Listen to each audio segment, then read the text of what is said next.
Young nigga flying the Falcon. One of bands, I'll let I count it. It feels great to be back to give you a brand new iteration of a loved classic, Wave Culture TV. Just to give you a brief synopsis, we'll be bringing up amazing guests from all over the Metro Detroit area and beyond to just kind of let you know what they're into. Anybody that you need to see, they'll be in that seat. We want to give a special shout out to Canfield Consortium. Without their tremendous help, I don't think any of this would be possible. And also a secondary shout out to Executive Studios, the lovely place that we're sitting in today. And to our first guest, I want to give tremendous gratitude, thanks, and praise. A phenomenal young lady. When I tell you, she has that je ne sais quoi, as the French would say, that little something. Just to kind of give you a little background, I met this young lady several years ago. My partner, Jason, who's behind the camera right now, had an idea to do an open mic. And initially it was just gonna be me and him, but he was like, we're missing something. And so we kind of went on a search to find that missing piece. And lo and behold, we were blessed to meet this young lady, and she's brought so much energy, so much charisma, so much just healing, nature, just love and abundance to all of the things that we do. And, you know, we thank her so much for that. A phenomenal poet, singer, actress, writer, healer, just all around jack of all trades. I want you guys to put your hands together at home and in the studio. All three of y'all, no, never mind. I want you guys to welcome B Ward, aka EyeNEye. Ashe. Hi. Hello, peace. Hi. Man, it's been a journey. I had to give you your flowers, sis, man, because you know, we needed that missing piece. You brought so much to us.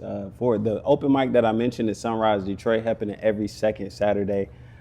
She is a co-founder along with me and Jason, and then also the co-host with Jason. I'm kind of like, you know, the behind the scenes guy. But when I tell you she came in, hit the ground running, came up with the graphic design, just little bits and pieces like decorating the spot. She added a woman's touch to the place, you know, because we would have just had some chairs and a microphone and, hey, y'all get up there and do what y'all do. But she brought everything that made the heart and soul of Sunrise Detroit. And I want to thank you because it's just become such a beautiful event. But I want you to tell our listeners just a little bit about yourself, just kind of like a brief overview. Okay, yes, peace. And also I want to say that just as you say, I came, hit the ground running and grew with y'all, like this relationship, you and Jason, like y'all have grown with me as well. Y'all have helped me to grow as an artist, as a poet, like, so it's a, what is it, symbiotic? Yes. It's symbiotic for sure. But yes, peace. My name is Brittany Ward. I am owner of EyeNEye LLC. EyeNEye LLC encompasses and streamlines everything that I do. Thank goodness. I finally have one place for it all. First starts off with BWARDPOETRY. I'm a poet, as he mentioned. And then I'm also a multimedia specialist where I do videography, photography, drumming, dancing, graphic design. And then also I have a lot of intuitive healing services, Reiki being one. I'm a certified Reiki level 2 certification and under the Usui Holy Fire Reiki.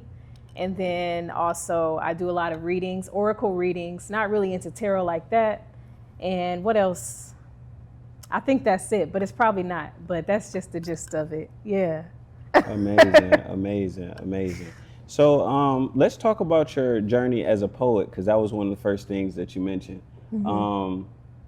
Take me back. Do you remember the first poem you wrote?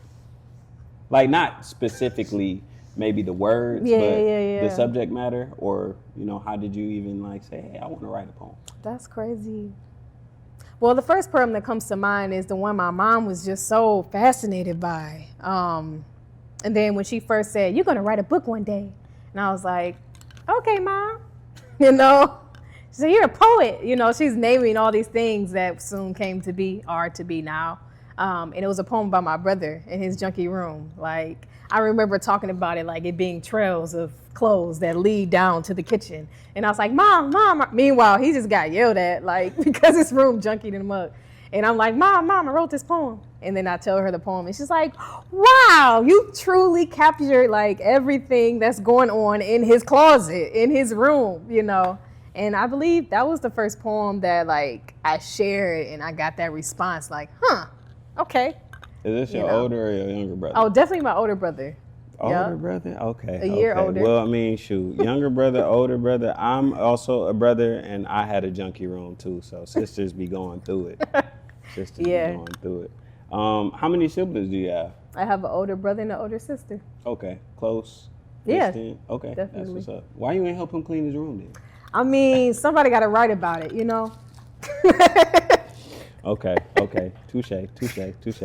All right, tell us about your healing journey, because I hear that journey is what manifested this lovely piece of literature here we have before us. Yes, arms, legs, hips and thighs. My healing journey, definitely still on it, but my healing journey starts with shadow work, just really uncovering the pieces of me that I've left them hidden. And it got to a point where I had to address them. Like, I had been on this journey of following school, following degrees, and then I was done. This 2-year plan, traveling, all of this, and then I'm done. I've completed the task. And, you can only push things for so long until your bones just start like, those bones in the closet start creeping out, like, and they start shadowing everything that, used to just shine light because of your accomplishments and everything. So I had to get to a point where I had to address it. Now, for those who aren't familiar with like those psychology terms and Sigmund Freud and all of that, can you tell us a little bit about like the nature of shadow work? Like, what does that entail? It entails shining a light on your dark side, but also entails unifying it, that yin and that yang, finding the balance between the two, using the light to alchemize the dark, using your dark to alchemize the light, just uncovering all parts of yourself, and a lot of that means going into your past so you can inform what's happening to you in your present and why you are such the way you are, why your parents are such the way they are, like all of that, and what makes you up. Okay. Yeah, shadow work. Now, that's interesting that you bring that up because now I'm probably saying his last name wrong, but there is a self-help guru, Joe Diansporo. But I remember hearing an excerpt from one of his shows. Actually, a friend of mine, he makes music, and he put that clip into a song. Shout out to Chad Roto.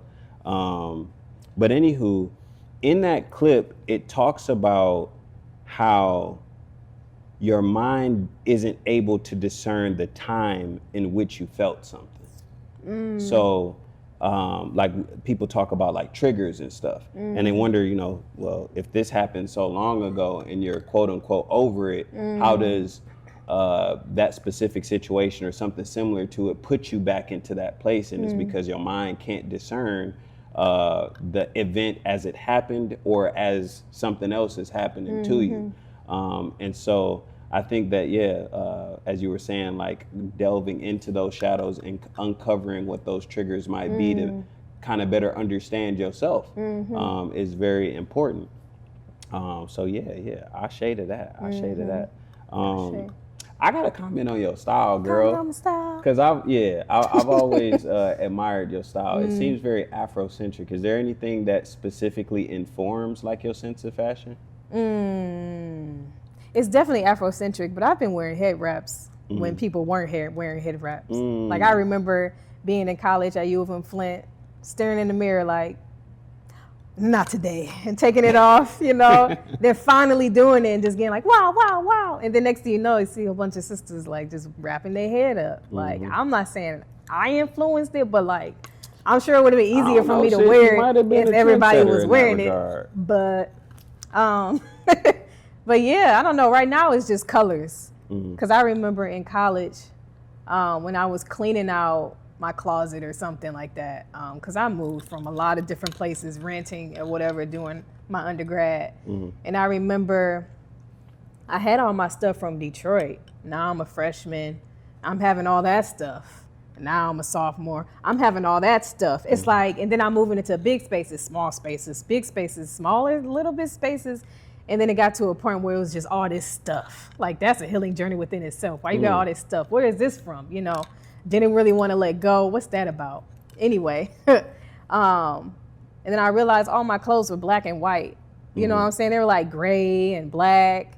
And, you know, they were gray and black for some reasons, but not like, you ain't all have to have a wardrobe with black and white, you know. And then from there, I vowed, like, I'm about to buy some more color. You know what I'm saying? I used to go thrifting a lot, too, as well. So a lot of my items are, like, from thrift stores. Shout out to thrifting, man. I love thrifting. And then, like, if you go to a good thrift store, you can get quality items. A lot of the items these days aren't of quality. They don't even last. So, but anyway. Yeah, no, I feel you on the thrifting part, because I grew up in a household where my mama was, like, secondhand stove. We in there. You know what I mean? And as a kid, honestly, I ain't gonna lie.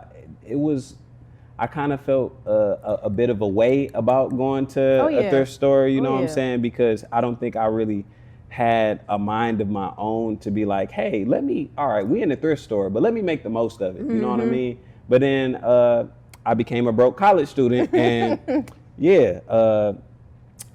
I still wanted to get clothes, you know what I'm saying? And then I started realizing that, you know, you go to some of these thrift stores and the stuff that's in there is actually better or on par with the stuff you're gonna go to the mall and find. And then I became a person who was like, I don't wanna wear what everybody else is wearing too, you know? Exactly. Yeah. You find some unique items. And kudos to your dress as well, you know what I'm saying? You got it going on as well. Thank you, I appreciate that. This hat by Terry Childress, you know what I'm saying? Shout out to him. Anywho, you mentioned U of M Flint, so that was your undergrad journey, but you also have your master's. Can you tell us like a little bit about your journey, you know, navigating those high realms of higher education? Truly. U of M Flint, woo. The best of times and the worst of times.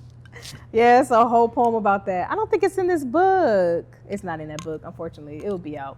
But yeah, U of M Flint, that is where Flint itself, that's where I grew up. You know, I tell people I was raised in Detroit, born and raised in Detroit, and then I went to U of M Flint, and I really grew up like mentally, spiritually, you know, and just my path was really honed in at U of M Flint with my involvement with Black Student Union. That really just catapulted me into my decisions and the routes that I took. And then SG Row, that really just catapulted me in my leadership and what I would like to do and delegate and express myself outwardly, how to do that. And be in community as well, like amongst different people. But U of M Flint was a very small school. And so that made room for a lot of choices to make and a lot of mistakes to make, which is what college is for, you know. And then, and I'm paraphrasing, you know, because it was a lot, you know, as I talk about the moving, the renting, the small spaces, the big spaces, the weird the weird landlords, you know, the sketchy streets, like it's just a lot. And then, but you have to open yourself up to possibilities in college, like to adventure, to see what's possible. I was a part of almost every club that you can name. Like I was in Indian Student Association, I was in African Student Association, definitely Black Student Union. I was in student government. What else was I in? Graphic design. I was a volleyball person. I don't even know what they call it now, but I was doing that. I was in soccer, football. I was the only female on the team at the time. I was just doing everything under the sun. I was in a gamers club because I would play some Smash. Okay, I would play some Smash Brothers. Oh, who's your main? Oh, Kirby. What? I love me some Kirby. I choose is That's so Kirby. funny on so many levels. We'll get into that level Yeah, you later, just float. but for sure, Float. for sure. Just for float. Sure. Yeah, people get mad at me for choosing Kirby, but they'll be fine. Yeah. Yeah. That's a legitimate name. It I is, respect that. like- I respect that. I ain't gonna lie. I thought you was gonna say Duck Hunt or something like that. Oh, Weird. nah. Even with all the new characters and Melee and all that, I still choose Kirby. Green, Okay. red, yellow, blue, Okay. Kirby. I ain't gonna lie. Church hat Jigglypuff. Oh, yeah. You I was should like, get some okay, maybe Jiggly. Jiggly, because she over there, but she sing too much. It's just like, all right, I ain't really want to sing. I ain't mean to. I'm also a professional button masher. I'm not afraid to say it either. I'm a professional button masher. Okay. And I get it done. I do what needs to be done. But yes, Gamers Club, all the things, probably more. But yeah, I was really involved at U of M Flint, so much so like I'm everywhere, every day on campus doing something, a leader at best, as they say. But then fast forward, graduated and went to, so I'm on Google now because I'm like, okay, what's next? And so I'm talking to like my mentors at the time, and they're like, well, you should think about getting a master's. I'm like, a master's? Who's trying to go to school again by choice? And then she's like, yeah, just look up different programs. What are you interested in? And at that time, I was really like, yeah, Black Student Union, yeah, we got it, my people. And so I Googled literally, and I had already graduated, but I had a job on campus, and I was just able to stay there for a longer amount of time. And so I was like, social justice programs. It was either between this program in Arizona or this other program at Prescott College in Arizona. Oh yeah, so it was Arizona State University or Prescott College. I read the synopsis for Arizona State University, and it just seemed boring. It didn't seem like full of life. Yeah. So It's I just lacking a was little like, flavor. yeah, like what is all of this? Do what? And then I read Prescott College, and I was like, oh, you get to experience at this school, And then And that's what people want anyway, I'm is the like, experience, right? oh, I Hello. get to travel. I get to go back and forth on the borders and all of that jazz. And so I chose Prescott College. And then I also saw that they had a track for like scholarship if I did City Year for 2 years. So then that's when I was like, oh, okay, so I'm gonna do this. And then I was like looking at the City Year programs, and then I signed up for City Year because they matched the scholarship that you already got. So I went to San Antonio, was where I had my City Year for 2 years. What was it, 3 years? And then after that, I got more from the AmeriCorps scholarship. And then I was able to pay for my master's with the match. And then I'm in Arizona for 3 years. Then I graduated with my master's. This is this 2-year plan that I was talking about, just on a go, just following school. And then, then I went home. Okay. That's what's up. So when you came home, seems like you dove into writing, and that's where you started off with this book. Yes, getting those poems together. What's your favorite poem in the book? You can pick it up. I know, right? I'm like, it's is it yours. mine? No, I'm just playing. It's my book. What's my favorite poem in here? My favorite poem would probably be,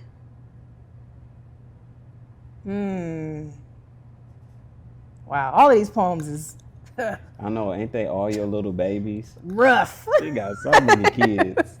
All these poems is rough, But I guess I would say My Womb Man, just because of how I get to express that. Yeah. This is a... Now, where can we get this book? Is it even out yet? Because Yes, I feel like it is out. It's on Okay. Amazon right now. You can purchase it if you must. Yeah, it's Go some ahead and very get you one. like, it's some heavy stuff in here, y'all. Like, I even do like a synopsis. We have the nice flowery metaphorical poem, but you also have like on the left side like a whole, like why I talk about it. Like I'm really getting in there. It's no lies. Like I'm telling the truth. And some of these stories people haven't heard before. They probably seen the aftermath. But yeah, that's why I haven't even told nobody about the book because it's still a little sensitive. Just to put these truths out there. But it was necessary for me to do that, to get them out. You know what I'm saying? And know that that's in the past, because I definitely have healed through a lot of that. So yeah. Well, I will tell you this right now, man. The things that you go through may not necessarily be just for you, you know? Those things are, well, number one, you got through them, and now you have a story to tell. Somebody else is experiencing something similar, but they have not gotten through it. And so they need that helping hand, those words to say, oh, I can relate to this person, this, you know, to help, you know what I'm saying? So it's your testimony. You know? So definitely be proud of your vulnerability and your courage, girl, your courage to put that out there. Because I think the best art, it costs something. It costs something, you know? And if it don't cost nothing, then don't nobody really want it. You know?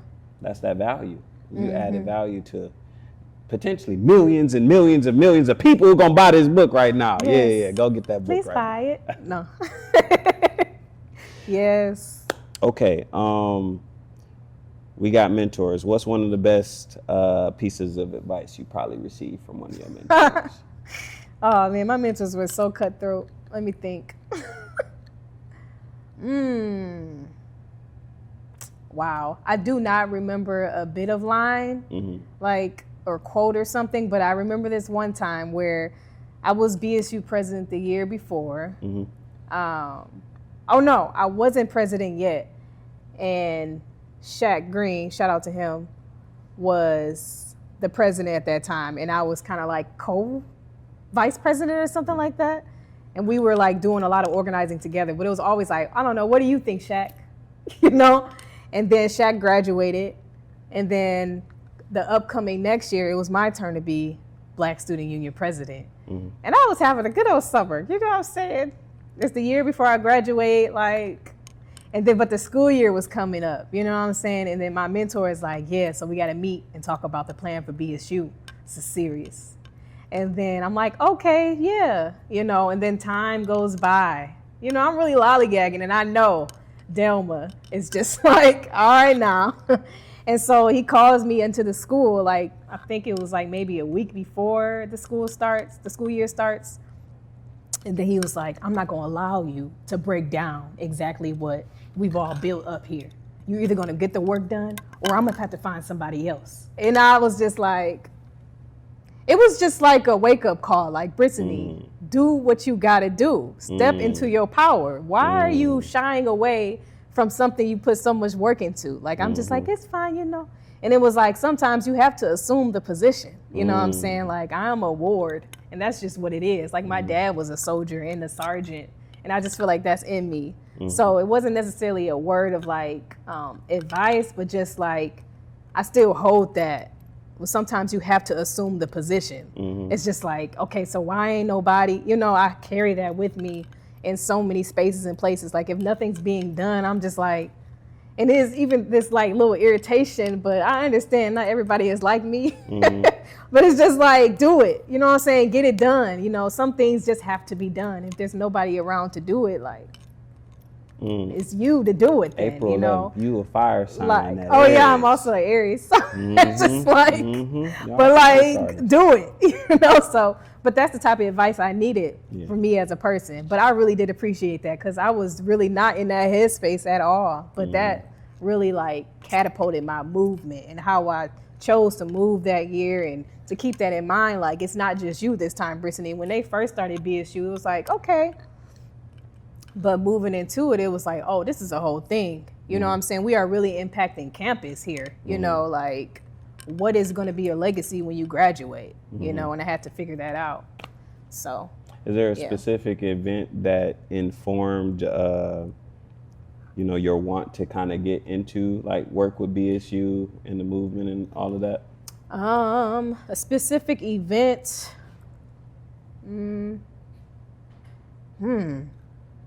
I guess for me to take on a more stronger role was, honestly, it wasn't a specific event, but it was just, you know, my BSU mentor at the time, like, you should be president. And I was like, huh? And I said, okay. That's all that happened. Like, it wasn't really nothing very like, oh, you know, it was just that. And then I remember being at a march rally, and I wasn't even really doing anything, but this was our first march in Flint. And it was a march against violence, I remember. And then she came over to me. I wasn't even B Ward out in the front performing. She came over to me and she just handed me this megaphone. And I'm like in front of all these people and I'm literally shaking, but these words are just coming out of my mouth. I'm saying the things like I rehearsed this. I'm like, and it just, and since then, I'm the B Ward you see that's speaking out and loud and it, you know what I'm saying? But yeah. Hey, shout out to that megaphone. Shout out to the megaphone. Like, that was the first mic I ever held to say something was a megaphone. You know, my background is in organizing, in community organizing. So, yeah, I definitely used to yell a lot in my poems. If you look at some of my old work, I'm yelling, you know, I'm gonna get my point across.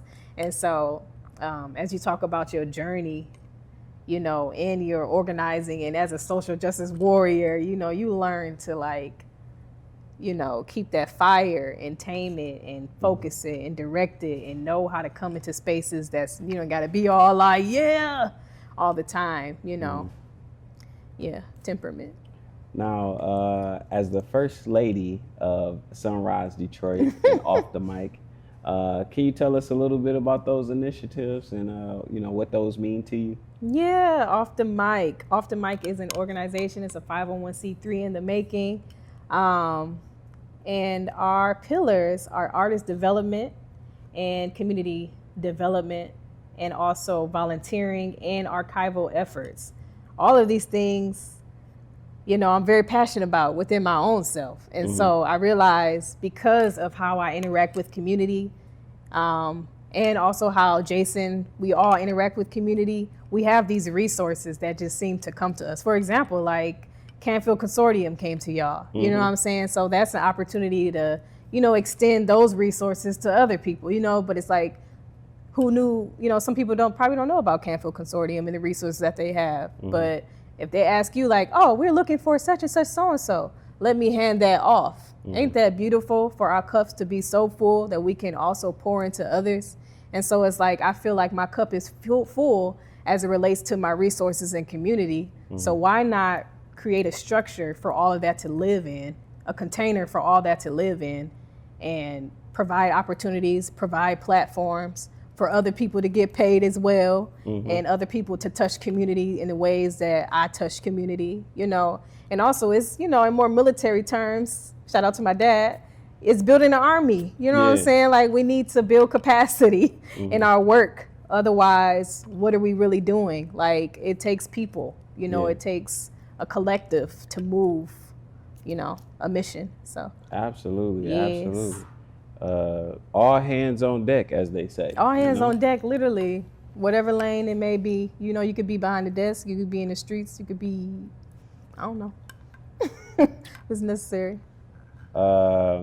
This is a fun question. I know you're not one to mince words, so if you could put your, and it could be a couple words, phrases, a quote, your favorite quote, or just a message that you want to get out to the people all around the world. Y'all seen Jumana?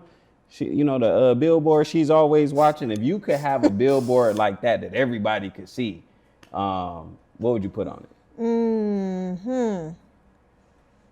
That's such a tough question. It's like, it has to be digestible to everyone that's driving down 75. Well, shoot, if it go over people's head, let it go. Okay. If it don't apply, let it fly. Just whatever you want to get out there. Okay. Well, just top of mind, when you said quote, that made me think of a quote that I've been thinking about a lot lately, as it relates to my own life. And if I get it correctly, and it sucks because I don't know who wrote it, but it says, in order to be loved, you have to, what is the words? Go through the process, the uncomfortable process of being known. And that quote really just, it makes me think a lot about myself because it's like, oh, well, yeah, everybody wants to be loved. You know what I'm saying? But like, what does that really mean, Brittany? That means you have to allow people in your space when you don't want them to. Why don't you want them to? Because you don't feel like you're presentable enough, not even just physically, but maybe you're having a bad day. Whoever's around you, you don't want them to misconstrue that. But it's like, nah, if you want to be loved, you have to risk being known. Like all aspects, that dark and the light. You know what I'm saying? That shadow work we was talking shadow about. work. So it's like, in order to get that, you have to be comfortable with your shadow. Yeah. And you have to be comfortable and grounded within yourself that whoever sees any part of you, you know who you are. And their opinion is not going to influence what you think about yourself. And ultimately, you love yourself so much that, you know, you are able to be known. You're happy to be known. Happy So, to be loved. yeah, so I guess that's what I would put. I would first get the quote right and find out who wrote it. And then I will put that on the billboard right next to Joamana. You feel me? Joamana is watching. And if you want to be loved, you got to be known. Okay. We're going to do some rapid fire. All right, favorite hobby? Ooh. Creating. Dog person or cat person? Dog. Wait, no, I'm not. I'm a cat person. You like I've cats? had dogs when I was growing up, but I like cats, yes. Black cats. Like, okay, I'm not a cat person, but I know there's like types of cats. Do types of cats act different, or are the cats just cats? I don't know, but you know, them black cats be real mysterious. Like, then you got the cats without hair. I probably would have to get that one though. Oh, what is what is that cat from Siamese, or is it a Sphinx? No, that ain't a Sphinx. Oh. Is it? Okay. Well, the hairless cat, Yeah, Mr. the hairless Bigglesworth. Yeah. It's a Bigglesworth. Yeah, I'll probably have to get that, even though it will feel kind of weird just because of my allergies. Okay. But yeah. Okay. Hold on. Let me. And I was trying not to pick up my my phone. All right. Is there a person specifically in your life who's made like a tremendous influence on you, like top of your head? First person to come to mind. Don't think too hard. Well, they're not. First. Okay. Well, I mean, that's a toughie. The first person that came to mind was Jason, but it's like, come on now, this. Aww. I know, right? I ain't trying to do all of that. Okay. For sure, No, I'm for just sure. playing. But you know, then I thought about like, you know, my family, you know, but like top of mind, maybe because he's here, that's why it came to my mind. But it's like he has made an impact on my life. That's cool. You know what I'm saying? Are you a night owl or early bird? Ooh, it depends on the season. So in the wintertime, I'm definitely a night owl, working into the night. Yeah, waking up late. Okay. What is your favorite season? Summer. Oh, because you don't want to work.